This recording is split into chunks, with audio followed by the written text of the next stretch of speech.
Good evening. Welcome to an interview on race and relationships in America with Reverend J.J. Pierce. My name is Dr. Scott Markley, pastor here at First Baptist Church of Lake Wales. I'm so privileged to be joined this evening by my friend, Reverend Pierce, who's been pastoring here in Lake Wales at First Institutional Missionary Baptist Church for 28 years. A venerable and respected pastor in our community and a prayer partner on many, many Tuesdays as we gather together in the neighborhood here at another location for prayer. JJ has been married how many years? 49 years this June. Big year coming up. So 49 years this June. He and his wife have 3 children. They've also fostered children for 14 years, been part of fostering children and welcoming them into their home, ministering to those children for the period of time they have them. Let me think, also one of 15 children. Grew up initially in Georgia and then in Vero Beach, Florida, and his siblings are scattered all over the country. I'll let him tell you maybe a little more about that. But JJ is also the chaplain of the Lake Wales Police Department. So he's in a unique relationship as a minister, also working alongside our local police force here as a consultant and serving alongside them in other ways in time of need. So we appreciate that ministry you have in our community, Dr. Pierce. Thank you, sir. Why don't you tell us maybe a little about yourself, a little bit of your family history, and how you ended up even in Lake Wales, if you would. Well, thank you. Thank you so kindly, Dr. Markley. I said I am J.J. Pierce. I stand for Joseph James Pierce, Senior. And yes, we have 3 children. And I was born in Eastman, Georgia. Okay. The home of Stuckey Pecan Candy. And my family, my parents, including myself, worked for Stuckey for a time. Gathering pecan, he had a candy factory there in Eastman, Georgia as well. And so we worked the farms and did a lot of those kinds of things. And at the age of 12, my family moved to Vero Beach, a place called Gifford, Florida, and I was there, until I was practically grown and all that. And of course, and I ended up back in 60 miles from Eastman. Okay. Went to Macon, Georgia. Started a church, preached a church out. Wow. Yeah, I was in the Church of God at that time. Okay. Yeah, and I was a state evangelist for the Churches of God, and started a ministry in Macon, Georgia. Pastored for 7 years, and then went over to Birmingham, Alabama, and where I served as a state liaison of Black Ministries for 4 years for the state of Alabama, and came back to Vero Beach. And while I was there, the Lord began to deal with me about the Baptist mission field, Dr. Markley. And my dad was already pastoring in a Baptist church, like 25 years. And so the Lord kind of spoke to my heart, told me to go and join my dad's church. And I talked to my pastor at the Church of God there in Vero Beach, and told him that I would be going to join my dad, and he gave me his blessings. Wow. And we're going to join my dad. My dad was shocked and surprised when I walked down the aisle.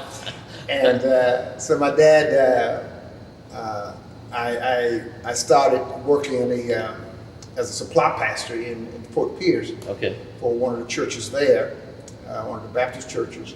And then my dad licensed me and ordained me as a Baptist minister. Wow.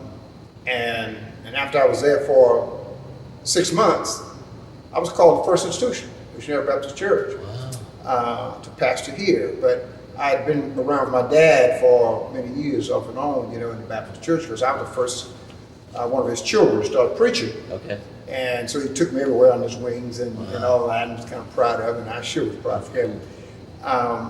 And of course, all 8 sons are preachers. Really? All 8 sons are preachers. Oh my goodness. Wow. And I was the first one that the Lord called to preach at the age of 13. And so... so who gets to pray over the family meals if that many preachers? Well, we all have to do a Bible verse. That is good. Yeah, I'll tell you. and everybody tried to get to Jesus Well. So you can eat. So they could eat.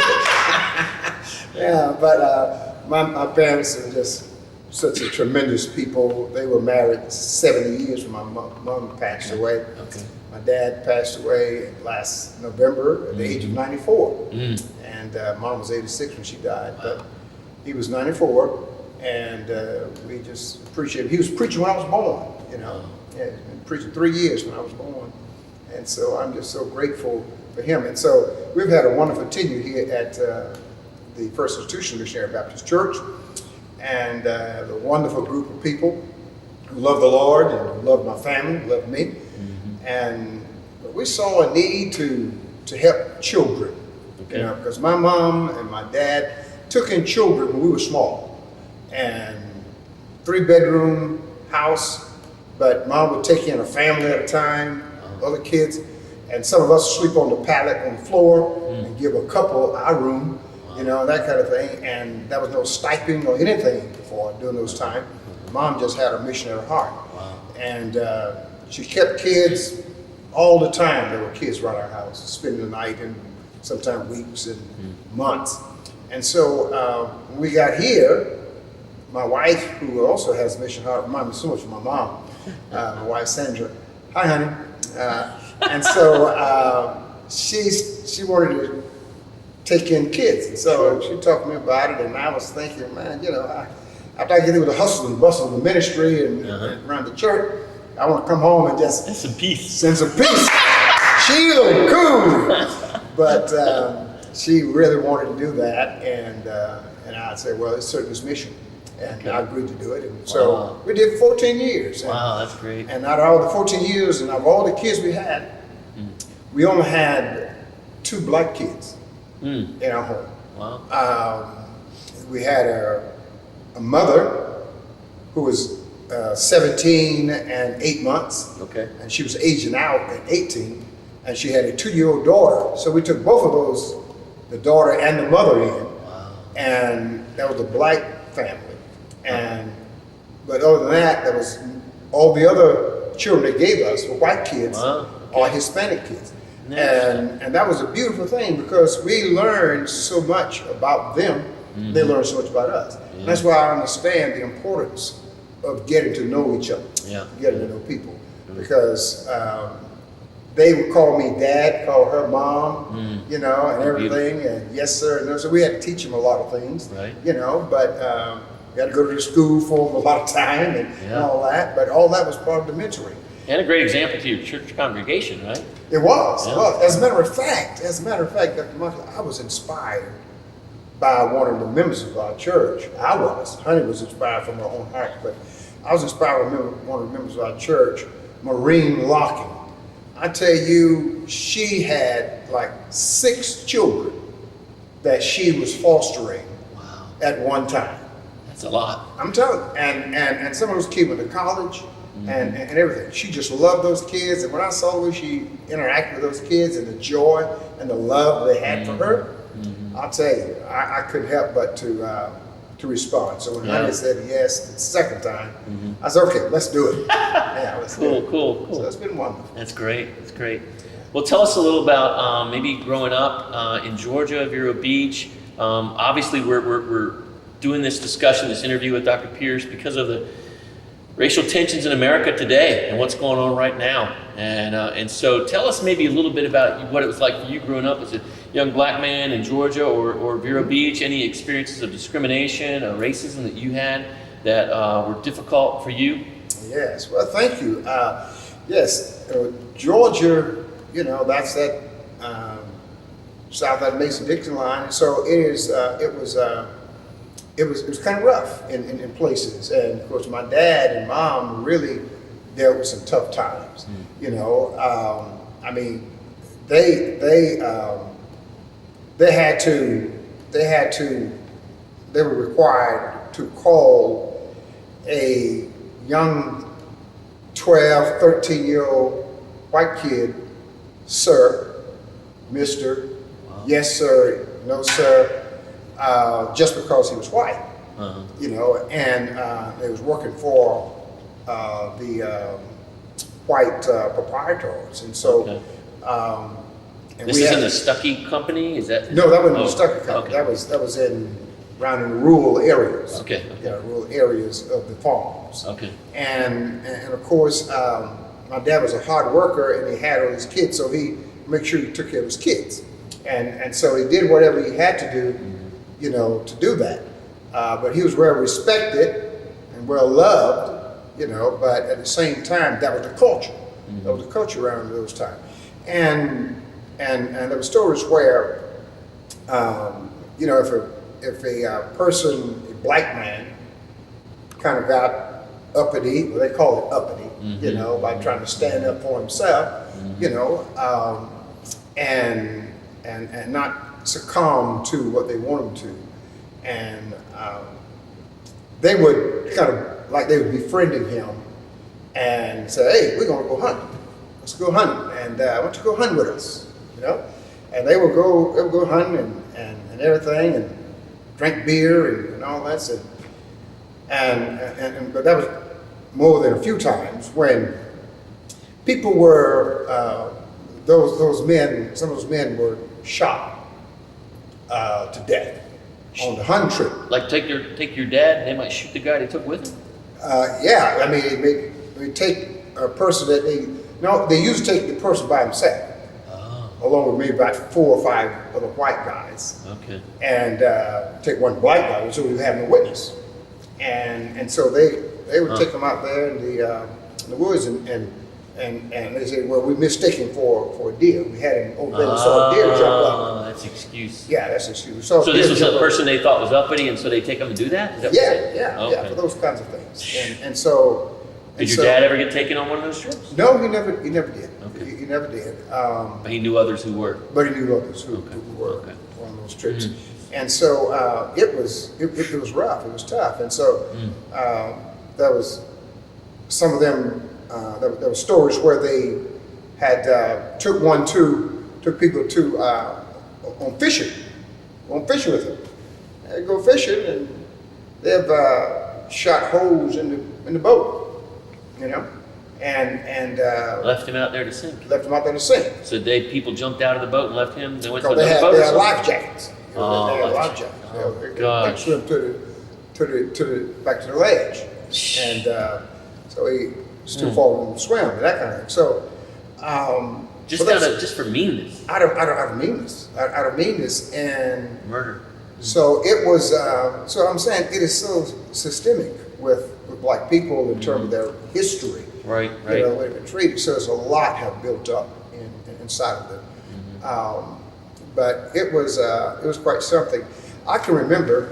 I'll tell you this story about me. I was 9 years old. I was working out in the cotton field, and I got thirsty. So I wanted to go to the barn to get some water.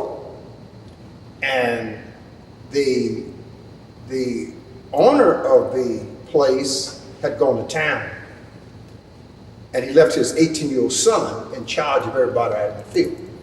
And so he wanted to be growner than he was, so, you know, naturally he had to prove himself to himself. And I told him I was going to get some water. He said, "No, you're not going to get any water." I said, "Please, let me go and get some water. I'll be right back," you know. Hot, 9 years old, you know. And he said, "No, you're not going to get any water."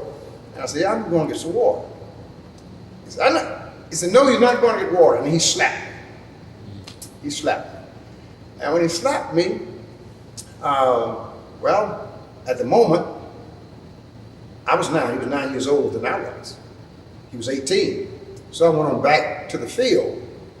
I went on back to work. But then once I caught So there his was no eye- adult around when that happened? Yeah, there was an adult around, but They didn't want to do you know, anything? this is Georgia. Yeah, they didn't want to get involved. They don't want to get involved right there, and they were trying to hold their jobs and etc. But they knew they was going to tell his Dad. when he got back. But anyway, so once I saw he was busy with somebody else, I took off and slipped away. We only lived about a half mile Okay. from the place, so I went home. And my mother always went home early to start dinner for us. And while we stayed in the field and worked, picked cotton or whatever we was doing. And so when I went home, where she was, she asked me, she said, what are you doing? What are y'all doing home so early? I said, well, it's not all of us. I said, it's just me, Mom. Just you? So why are you here so early? I said, because this person slapped me. I said, slapped you? She was cooking. I said, slapped you? I said, yes, ma'am, he slapped me. I said, why did he slap you? I said, because I want to go and get some water. And he told me I couldn't go and get any water, that I had to go back to work. And so he slapped me to keep me from going to get water and try to make me go back to work. But once he turned his back, I got a chance to slip away, I slipped away. And she said, and you mean he slapped you? I said, yes, ma'am. So she took her apron off, she pushed the food off to the side, and she said, come on, let's go. And my mother was a different person from my dad. My dad was easygoing, but my mother came from a family that was half Indian. Yeah, half Indian. She was on the warpath then. Yeah, she was on the warpath. Yeah. And so she said, come on, let's go. And we took off down where the guy was, and by the time I got about a third of the way there, she said, Joseph, turn around, run back to the house, look on my side of the bed, look underneath my pillow, and bring my white pocketbook. She said, don't look in it, just bring me the pocketbook, the whole pocketbook. It was a drawstring pocketbook. And I got it, it was heavy, but I took it, ran and caught. So she waited until I got there. When I got there, they was all weighing up the cotton and everything and getting ready to close down for the day. And when I gave Mom the pocketbook, then my mother then asked the question she wouldn't ask before because she had no help. And so she got the pocketbook, purse, and she asked a question, said, my son came home and said that your son slapped him. Well, he hadn't heard it from those who were there while I was gone. And so he said, he had his big pole in his hand because the way to cut the pole. He said, you mean to tell me that's what you come back here for? The white guy said, you mean you tell me you came back here to check on that little old nigger youngin'? She said, yes, I come to check on my son. And I want to know, why did your son slap him? Is it true? And he said, listen, I will kill you. I will knock you in the head with this pole. And so he unhooked the weight scale on the pole and picked the whole pole up. And it was one of those fence poles, you know, round pole like that, 8 feet long. And he picked it up and came toward her to hit her with the pole. And she said to him, don't come any closer. She was backing up. She said, don't come any closer. Stay back, stay back, stay back. He kept coming. And when he came, he said, don't you make another step. And he came and she pulled that drawstring open. She grabbed out that 38 and cocked it in his face. Wow. So you come one more step, I'll blow your brains out. Wow. And so certainly he put on brake like one of them fast horses coming to a certain screeching halt. And so then he started running away, and everybody in the family of his family started running into the house, and his wife was at the window. She was looking at everything from the kitchen window because she was cooking. And so she was saying, come on, and well, I'm changing the name. Said, come on, Billy, come on, Billy, come on, William, you know. And then William said, come on, Lucky, telling his dog, come on, Lucky, let's get in now, He said, come on, he said, and the gentleman, the man, the owner, was a little slow about moving. The wife was like, "No, please, come on, come on." So I know her. She's a Cooper. She'll kill you. She'll kill you. Come on, come on. Wow, they were scared. Yeah, that's right. And he went her in the house, and then she got everybody, and we took off, and she sent us on the way. And then she started walking backwards for a long time, in case it was coming. But Smart. she saw that why he wasn't going to come, and so she told him, and she would have caught us and went on to the house. But I mean, that's my experience. You watched all that, yeah. You can vividly see it in your own mind I've now. been seeing it in my own mind right now. And so, and of course, my mother spent 3 months in jail For pulling the gun? for pulling the gun. Yeah, 3 months in jail. And they didn't want to do it, but because she pulled the gun on a white man who had money, then they decided we got to do something. Said, I know, and the high sheriff for the county said, well, I know, Jim, that's my dad's name. Jim, I know your wife was just defending her biddies. You know, she just defending her little biddies. And any woman would have done that. Any mother would have done that. He said, but Jim, I got to arrest her. I got to take her in. And so took her in, and we had to get her a lawyer and all of that. And so people down in Florida, my mother's people, heard about it because she had 9 brothers herself, and had all of them gone there. And so they sent money up for the bail and for the lawyer's fee. And so in 3 months they have got her out, you know. But it was quite something. But How did that end up resolving? Y'all moved away, or? no, we stayed there for a while. But he realized that he was not dealing with someone that he can just push around. Okay. And if he came there, he didn't know what he was going to find. Okay. And So your parents continued to work for this guy then? no, we didn't work for him. Oh, you didn't work for him. No, we didn't work for him all the time, but we were, we hired out wherever. Okay, who's picking up? Right. And so at that particular time, we worked for him. We had worked for him, a number of times before. But as a matter of fact, we stayed on his place one time when we first went there. We stayed on his place. That was about a mile up the road. Okay. But this time we were staying at some other guy's place. Okay. And but we were still working with him. Okay. And Now then you came to Vero. Was the culture similar to Georgia, or was it different? No, it was different. It was different to a point. 15 when you came? When I came, I was 12. 12. I was 12 years old. When So it would have been the early 60s, right? Right. Absolutely. I came in '62. I came in November of '62. We moved to Georgia. Florida. Sorry. And but and that was one place in Georgia, in Florida, that did have a place that was not user friendly for black people at all. And that was one sign that they used to have up when we first came.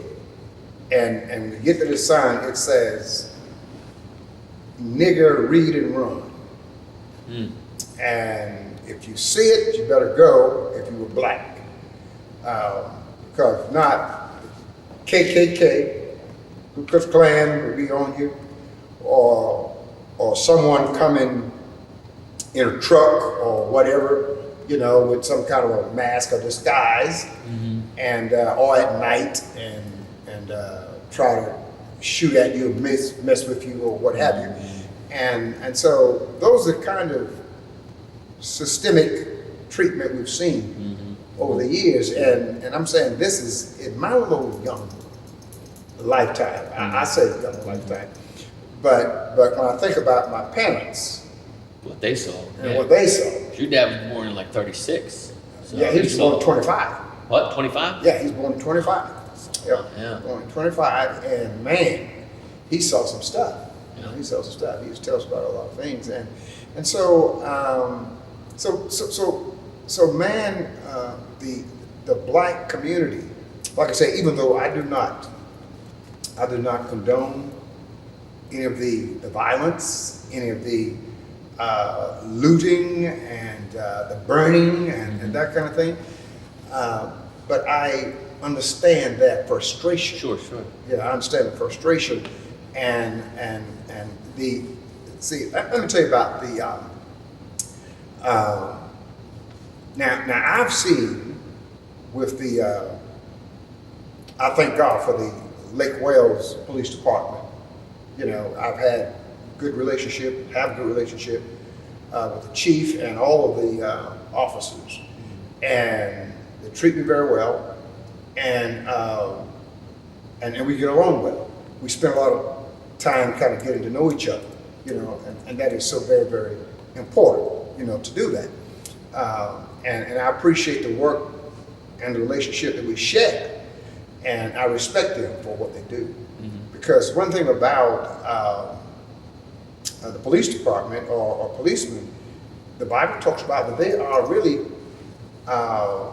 you know, God's ministers, God's servants. Romans 13, Yeah. Romans 13 and 7 says, "Render therefore unto them all their dues." You know, tribute to whom tribute is due, custom to whom custom, fear to whom fear, and respect to whom respect. So God wants us to do that. He said, because they do not bear the sword in vain. So they are there to keep the peace. They're there to keep the peace. And when that peace and when their services is done with justice and with equal treatment across the board, then we all should respect them. Everyone should respect them because they're part of God's extended arm, you know, for having to keep the peace. And so I thank God for that. But in any organization that you're in, from time to time, you find someone who may not abide by the rule, you know, at one particular time or another. You know, someone who may feel ambitious at the moment, someone who may have had a bad day, and then someone who may have come from an attitude of racism, you know, and they cannot kick that, you know. And so some of them, when they get an opportunity, you know, policemen across the nation, across the world, who come from that kind of a background, and kind of an attitude, well then, if they think they can get away with it, sometimes they would push the envelope, you know, and do it. And there seems to be a climate in the police department and law enforcement where they have this buddy system, you know, to where they kind of protect each other, you know, and that kind of thing. Code of silence. Code of silence, exactly. And most policemen know that. So if you're dealing with a policeman who come from a background of systemic racism, and you come from a background where the attitude has been disdaining to people of color, and they see an opportunity, you know, to, you know, flaunt their power, they may do like it. that boy back in the field, right? Yes, like the guy back in the field. Yes, in Georgia. And he can get away with that, you know, because this is a culture that permits that, you know. And so since it permits it, I'm going to do it. And so he did. You know, that's why he slapped him, because he knew it was a culture that permitted that. He wasn't going to get in trouble. His daddy wasn't going to bother him, because you can see he's ready. You know, he's threatening to kill my mother because she's trying to see about her child. You know what I mean? And so that environment, you know, breed that. If they have the wrong kind of teaching and upbringing at home or around in some environment. Yeah, and also, I mean, I forget the quote who says it, but you've heard the quote, I'm sure, many times. Power corrupts, but absolute power corrupts absolutely. Yes. And so sometimes it may not even, or I mean, it could also be racism. There's also this issue that they have a sense of authority and power. They've been given weapons to kind of buttress that authority and power. And so some guys Do you think possibly that some cases it's maybe in some cases is racism, other cases it's this desire to exert my authority over someone, whoever that might be, and oppress them with my abilities? So you're not saying, though, you see that you're very clear to say that's not happening in Lake Wales. You're just saying definitely. Broadly in America or even around the world, you Yes. see this kind of abuse by those in power, positions of power and authority, and that has to be addressed. So obviously we're talking about something that triggered what's going on in America right now, the death of George Floyd in Minneapolis by police officers. There are 4 officers involved in that arrest, and 1 with the knee on him. And so what do you conclude from that, the event itself, the injustice of that? It seems like America has almost collectively across the board condemned that action as murderous. What do you feel about how America's reacted to that initial case before we get into the looting and rioting and all that's going on now? What do you feel about that case? Yes, thank you. It really grieves my heart. It grieves my heart. Every time I see that video, I can barely watch it. You know? I can't either. And yet I realize the family has to watch it. You know, and if the family has to watch it, then I'm going to make myself watch it, because staring in our face is facts of the element, a certain element within police brutality that's looking right at us, you know. And so I could see that the guy had his knee on his neck and his hand in his pocket and telling him to get up and get in the car. He said, "I will if you move your knee, but I can't get up," you know. And his hands are behind his back. He is handcuffed. Can't go to the place. Can't do anything. No threat to them. And so when you see this and here it is, this George Floyd realized that he's about to die, and he realizes that there seemed to be hate around him, including the silence of those who were standing by, did not say anything, or did not do anything to stop it anyway. And realized he's about to die, and he's feeling the hate, you know, that others around him is having for him, and the only one he thinks to call on now is his mother. He called on his mom because his mom, you know, he was forced to go back to childhood.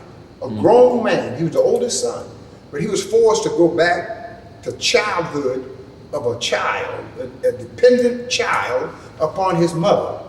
And his mother had obviously, as ours have, kissed his hurt away many times.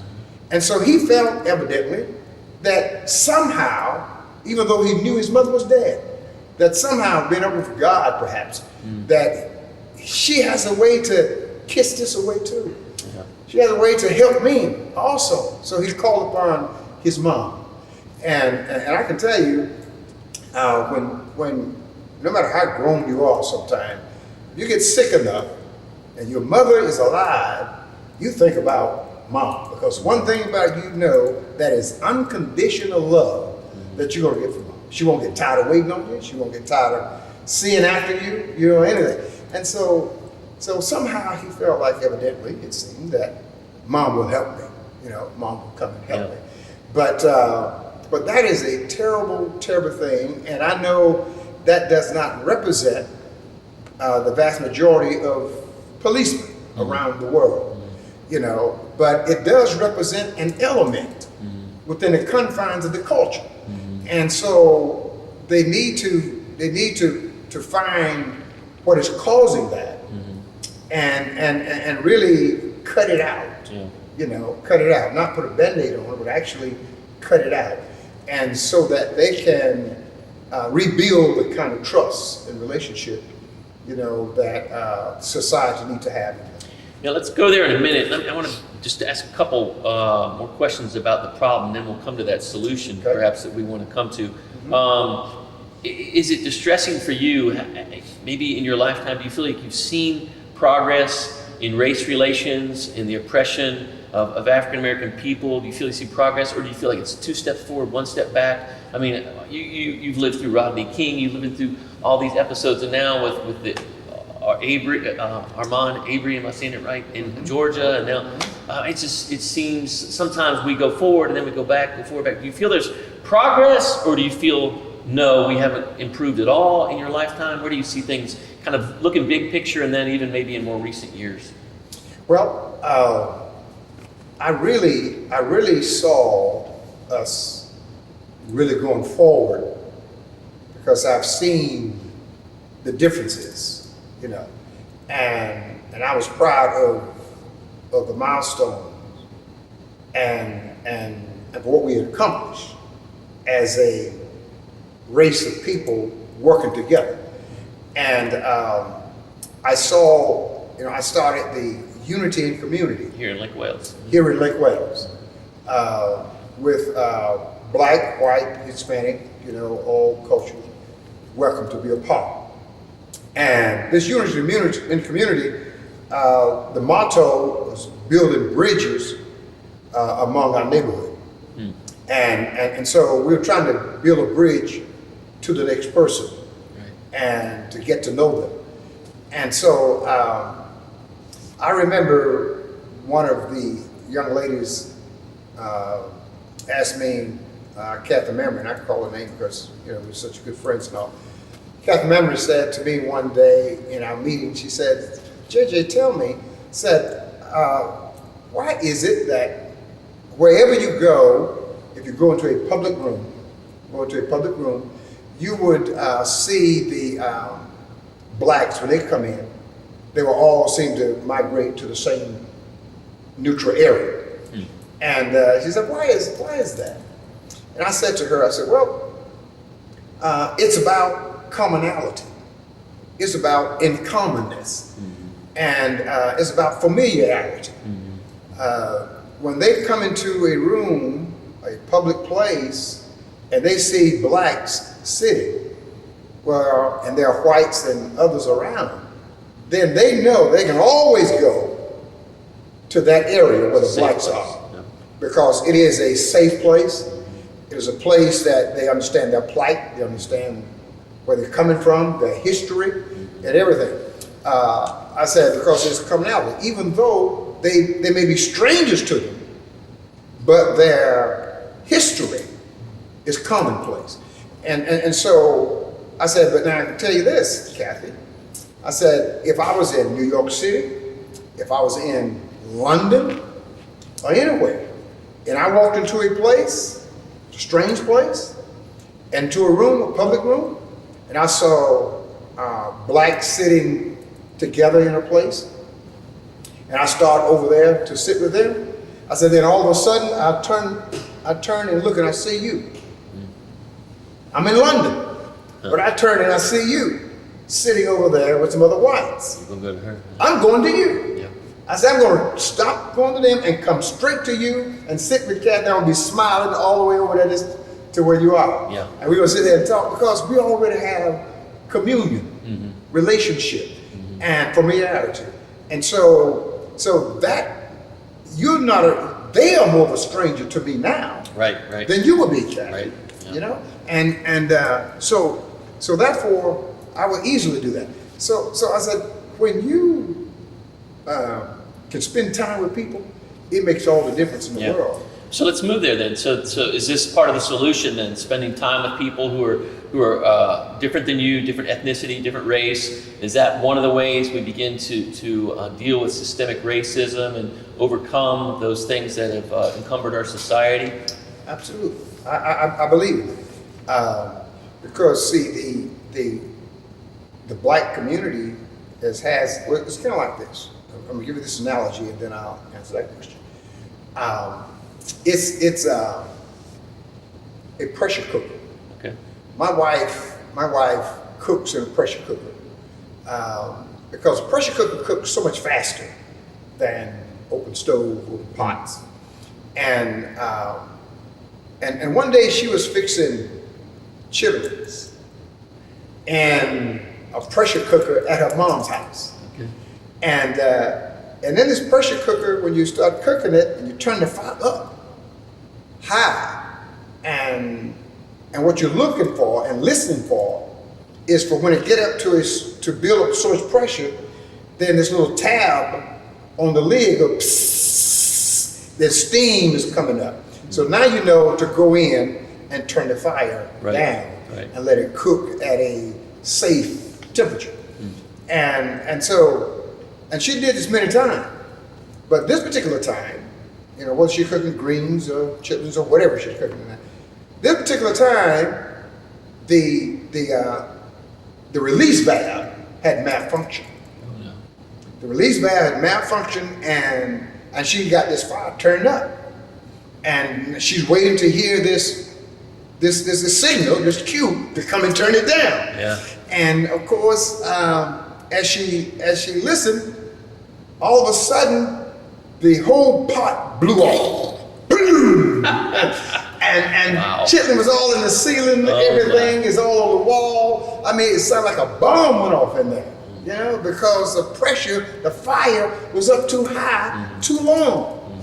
And so this is what systemic racism has done with the black community, with the killing of black men and women, and treatment of some of them from certain elements. Again, I don't want to dump anybody into one lump, because after all, they did vote to elect the first black man the president of the United States in 2008, and the blacks couldn't do that alone.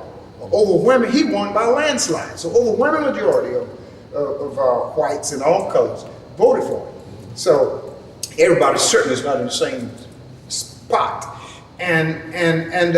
But after seeing so much of it, from slavery all the way through, and reading about it and all that, but then the fire has been turned up ever since we've been here, high.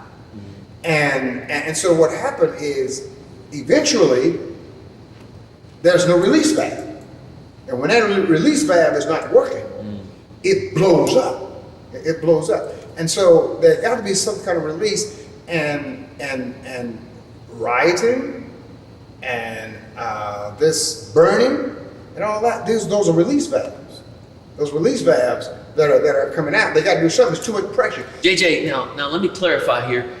You're talking about pressure building and the pressure cooker exploding and chitlins going everywhere. Now, when you talk about that, you're using that analogy to explain why sometimes people act as they do, perhaps in ways that are socially incorrect. We could even say now, current circumstances, violent.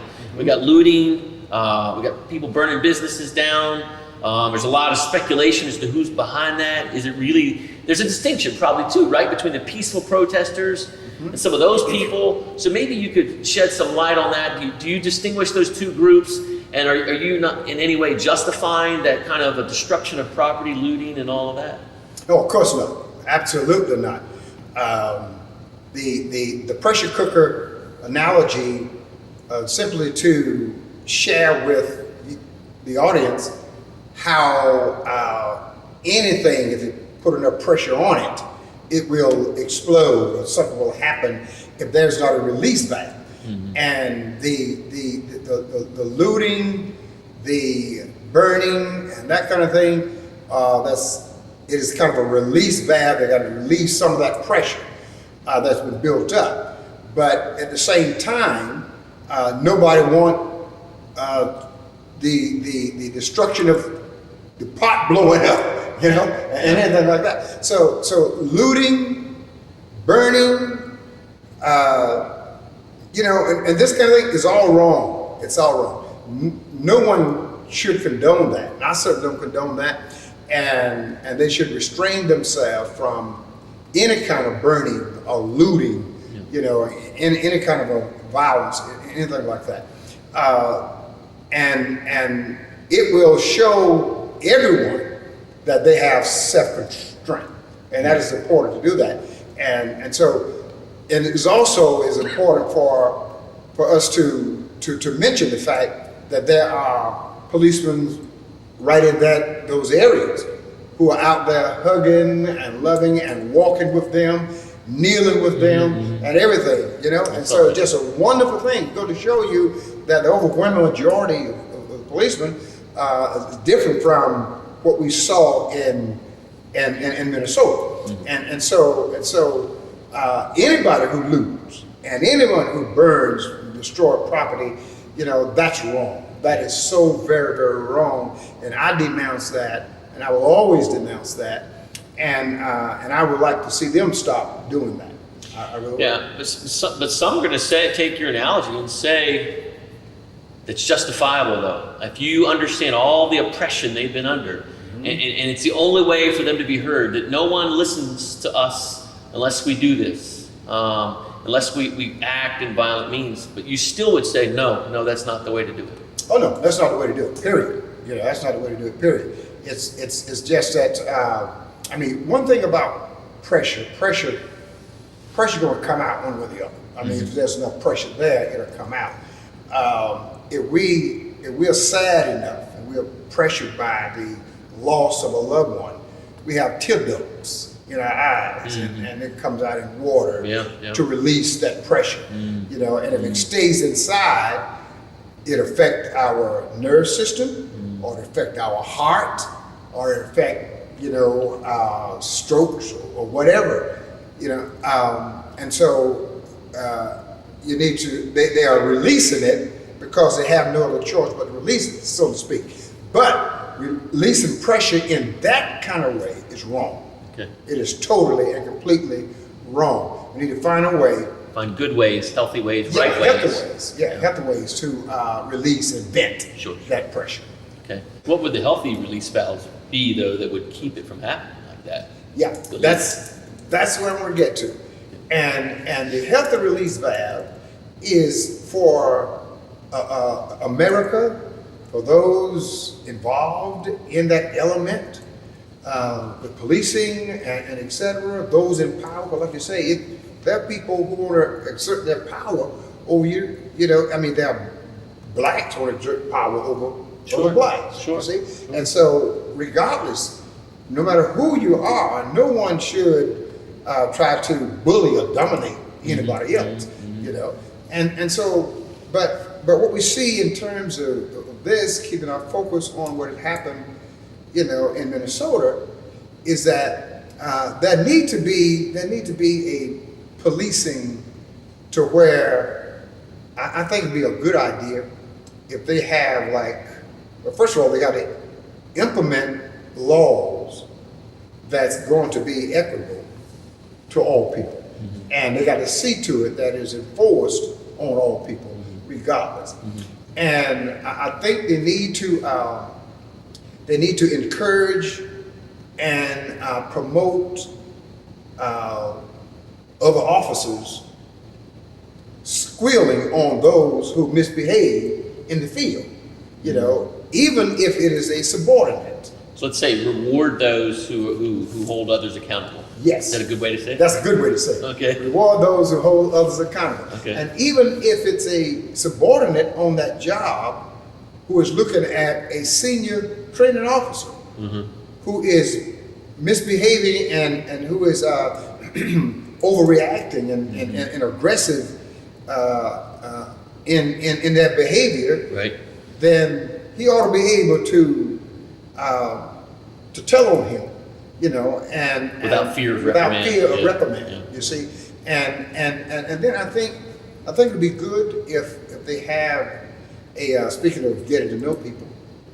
I think it'd be good if they have like each department all over the nation, even all over the world, will have a police citizens day once a week, wherein that policeman or policemen's get together and with the family and community in the community, get to know that family, get to know their children, and etc. Have breakfast with one family for breakfast, and lunch with another family. Now I know our police force may not have done that, but they've done stuff, haven't they, to try to build relationships in the community policing, show up at social events, not on duty or to I mean, I know some of our chiefs have done that, right? They've Sure. tried to build bridges there. Do you feel like that's what we're doing here should be done in some of these other places? Yes, this is a model kind of city for them to do that, for the police department. And in fact, we have people in the police department that are members of Unity in the Community. Okay. You know, and they come to the meetings. They're there helping. They're at everything that we do. They come to our church meetings, church settings. Our you know, the mayor, the chief of police, the assistant chief, or some other deputies, the sheriff department, you know, Grady Judd, you know. So I appreciate that, and that's how I know that kind of thing works. Yeah. Because I see it working right here in Lake Wales. That's great. And I like to see them doing that all over the United States, because that is very, very helpful to their relationship. Yeah. And then maybe even have youth, a couple of youth, ride them around in the car for a couple hours. You know, because they're the one who need to get this closeness with them. Yeah, because a lot of kids are raised in all families, but particularly black families we've talked about before, with a fear, you know, and sometimes you inherit that. If you're raised to say, okay, you're to fear law enforcement, then I'm going to fear them. Whether you're white, black, Hispanic, it doesn't matter.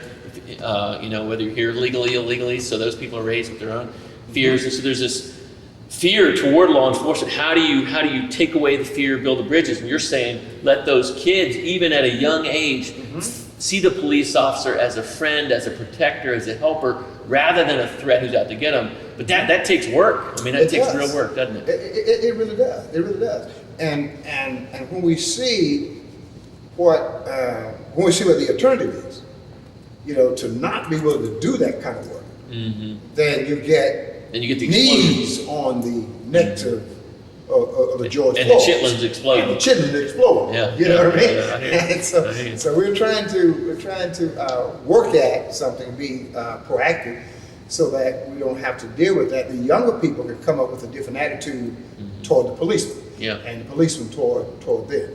Now you're a preacher of the gospel. So how does the spiritual component, the relationship with Christ, the gospel proclamation, living as a community of faith around the Word of God with the people of God, how does that factor into, you think, improving race relations?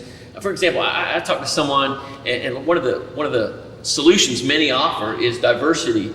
For example, in the police force, diversity in leadership at all levels, to the highest levels in our nation, but down, you know, obviously to local levels as well.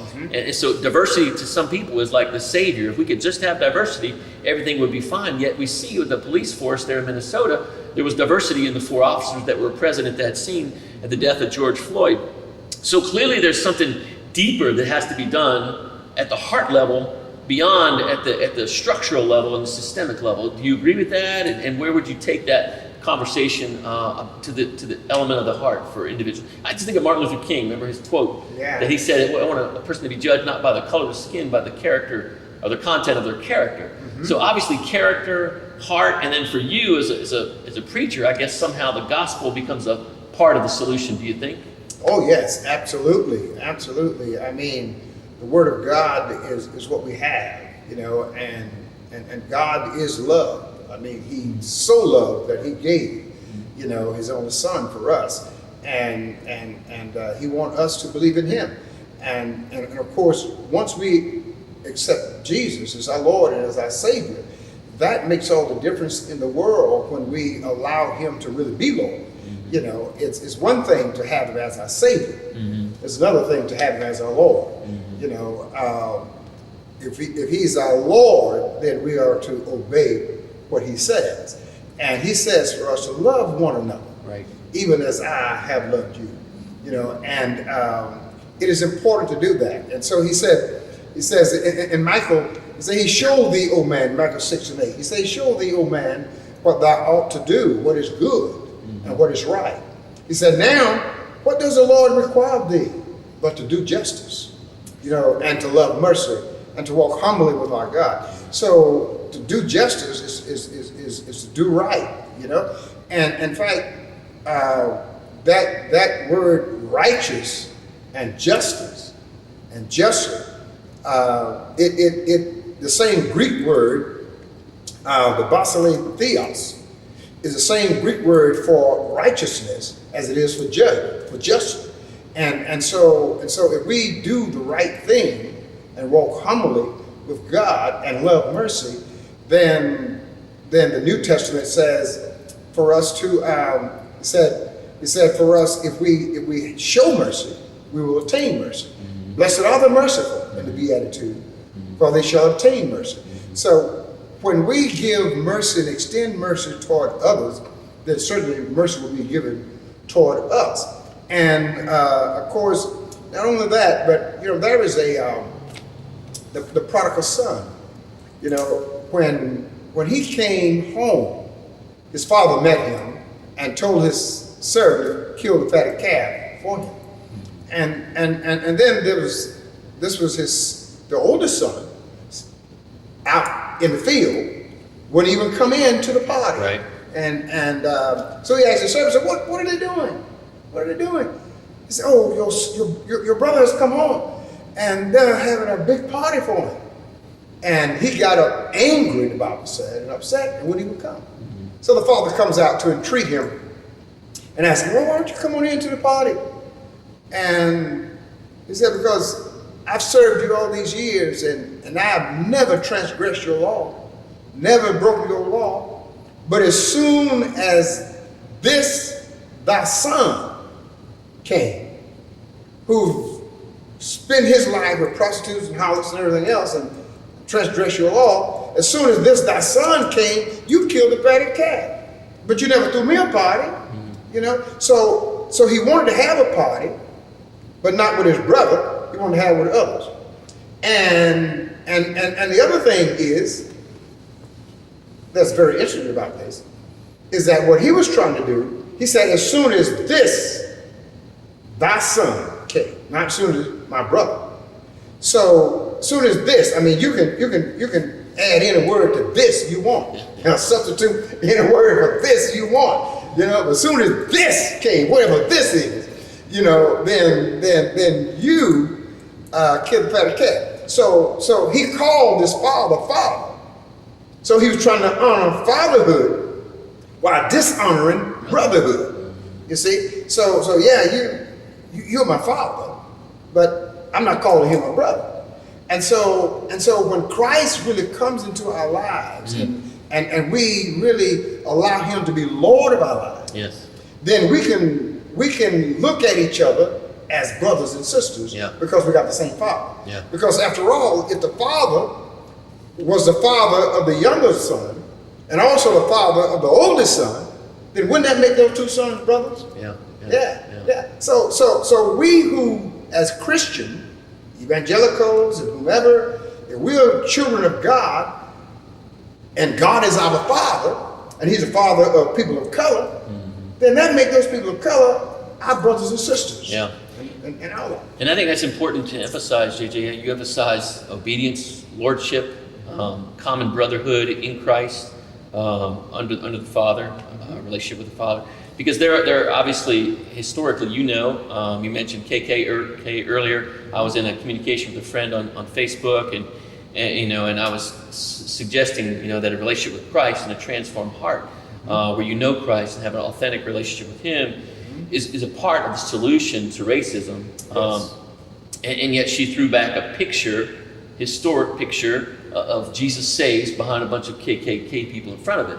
Now, I think what you've tried to say and what I was saying to her, you got to make a distinction between those who claim, that, as opposed to those who live under the lordship of Christ, who do justice, who live in brotherhood with those across ethnic and racial lines. That all this is what it really means to be transformed by Jesus Christ, have a new heart, not just a show of saying certain words, because we know that in 1 John it says they went out from among us because they were not of us. Not of us. So there are those who may pretend to claim Christ, and that doesn't mean that they're all that profess don't possess. Amen. And so I think those distinctions have to be made, because we do see historically those who put that label on themselves, Christian, and yet did nothing to advance the brotherhood of humanity and the relationship between men and women as well, across gender lines. We didn't even get into that. But hey, we need to wrap up. Time's gone, and I know it's been a while here, and I just want to wrap up. You had some final words or comments you want to share with the audience. We thank you for joining us, but I wanted you to close with some final words of encouragement toward our viewers. Well, thank you so much. And let me thank you, Dr. Scott, for inviting me to come to sit with you and to share in this moment. And this is something I really appreciate, not just here today, but the relationship we have and have had over the years. And that's the difference in people who taught Christ and walk Christ, you know, who said that he's our Savior, and opposed to he's our Lord. And so you all have shown the relationship we've had with the black and whites here as pastors and leaders and et cetera, and the police department. We can see the difference. We can see the difference. And I want to thank you for showing me the kind of difference over the years. That's good. I remember your 50-year reunion. Remember that? I got to go to your 50 years of ministry. Had a big celebration. That was such a great time. We've had great memories together and prayed, like you said, Tuesdays. But you have a poem to share with us as we close? Yes. 50 years. And listen, you even, it was so many people there, they didn't have enough servers, you know, to help serve food. Okay. You even volunteered to help serve food. I forgot that. Okay. Oh my God. I think you're right. That's just wonderful. Getting old, it's hard to even remember that. Well, this is a poem that was written by Nixon Waterman, and it is so befitting for the idea of getting to know each other. And it's called, If I Knew You and You Knew Me. He said, if I knew you and you knew me, if both of us could clearly see, and with an inner sight divine, the meaning of your heart and mind, I'm sure that we would differ less and clasp our hands in friendliness. Our thoughts would presently agree if I knew you and you knew me. If I knew you and you knew me, as each one knows his own self, we could look each other in the face and see therein a truer grace. Life has so many hidden woes, so many thorns for every rose. The why of things our hearts would see if you knew me, if I knew you and you knew me. And I like that he said, the why of things our hearts would see if I knew you and you knew me. It's only to get to know each other. Only get to know each other. You find out why I do what I do, why I feel the way I feel, act the way I act, you know, and then you can change some of the way I feel and some of the way I act, because you're knowing me and my knowing you has put both of us at ease. Amen. JJ, thanks so much for joining us. Thank you, sir. God bless you. Thanks for watching. Amen. Thank you.